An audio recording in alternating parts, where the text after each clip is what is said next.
இது வந்து எங்கள் அத்தை வாங்கி கொடுத்த கிஃப்ட்டு. வாங்க, இது வந்து மொத்தமாக சேர்த்து 150 கலர்ஸ் இருக்குது. வாங்க அன்பாக்ஸ் பண்ணி பார்த்துறோம். வா, இது எவ்வளோ அழகாக. ஸ்கெட்சு வந்து 36 ஸ்கெட்சு, கிரையான்ஸ் வந்து 24 கிரையான்ஸு, ஆயில் பெஸ்ட்டு 24, கலர் பென்சிலும் 24,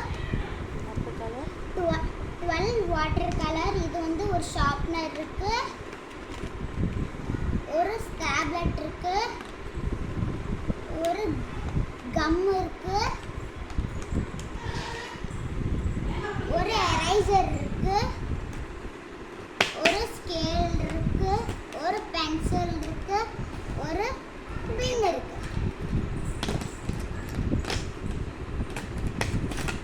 இது உங்க வீட்டில் கிட்ஸுக்கு பிறந்தநாள் வந்துச்சுன்னா இந்த இதை வாங்கி கொடுத்தீங்கன்னா